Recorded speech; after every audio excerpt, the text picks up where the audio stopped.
सट्टा बाजार की पलटी, बड़े बड़े नेताओं की सांस अटकी। जी हाँ, खास रिपोर्ट है, ध्यान से इस वीडियो को शुरू से अंत तक देखिएगा। चैनल को जरूर सब्सक्राइब कीजिएगा।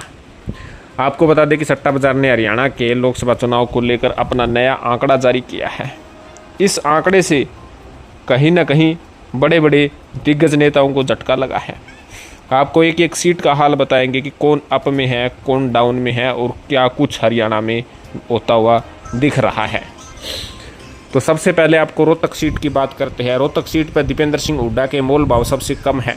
सबसे मोल भाव कम होते हैं वहीं जीत की गारंटी होती है। इस सिचुएशन में यानी आज के समय परिस्थितियों के अनुसार सट्टा बाजार ने बताया कि रोहतक से दीपेंद्र सिंह हुड्डा जीत के सबसे मजबूत है। फिर अगली सीट है सोनीपत की। सोनीपत में भी जो है कांग्रेस पार्टी अत्यंत मजबूत है। मोल भाव के हिसाब से सतपाल ब्रह्मचारी सबसे कम भाव में है। जिसके कम भाव होते हैं वही जीतने की ओर अग्रसर होता है। आज की सिचुएशन में सतपाल ब्रह्मचारी मजबूत है। अगली सीट है सिरसा। सिरसा में सभी को पता है कि मुकाबला रोचक है, दिलचस्प है, मज़ेदार है और कुमारी शैलजा और अशोक तंवर के बीच में मुकाबला है। लेकिन आज के समय सट्टा बाजार कह रहा है कि कुमारी शैलजा अत्यंत मजबूत है। अगली सीट है हिसार। हिसार लोकसभा सीट पर अब जयप्रकाश मजबूत हो गए हैं। सट्टा बाजार जयप्रकाश को आगे दिखाया है और बिल्कुल उनके पीछे बीजेपी कैंडिडेट रणजीत सिंह चौटाला है।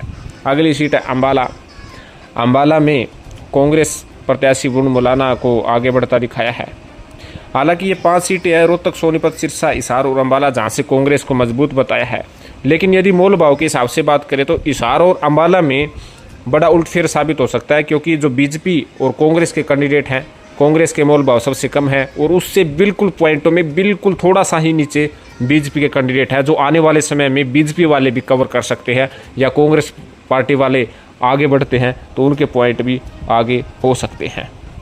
तो कहीं ना कहीं अम्बाला और हिसार में दिलचस्प मुकाबला होना तय बताया जा रहा है। ऐसी सीटें और भी हैं, आपको बता दें कि 5 सीटें और भी हैं, जिसमें गुड़गांव से बीजेपी के प्रत्याशी बहुत ज़्यादा मजबूत है, बहुत ज़्यादा कांग्रेस प्रत्याशी से अभी आगे है। और उसके साथ साथ करनाल से कहीं ना कहीं मामला फंसा हुआ था। एक बार लग रहा था कि खट्टर की कुर्सी खतरे में आ गई।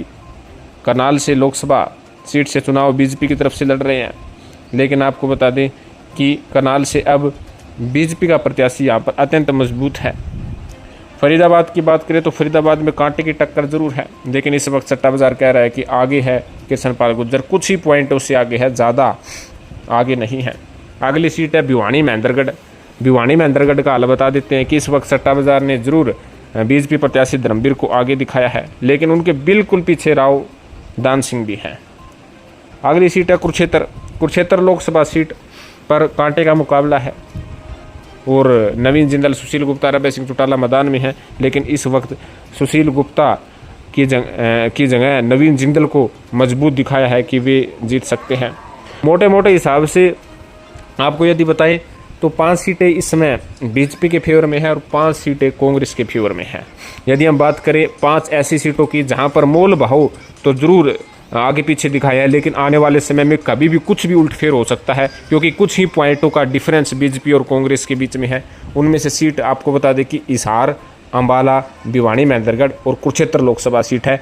यहाँ पर कांटे का मुकाबला है, कुछ ही वोटों का जीत का फैसला होगा। फिर से आपको बता देते कि हिसार, अम्बाला, भिवानी महेंद्रगढ़ और कुरुक्षेत्र में महामुकाबला है, कांटे का मुकाबला है। वोट जीत हार का फासला कुछ ही वोटों का है और इससे कहीं ना कहीं रोचकता और बढ़ाता है।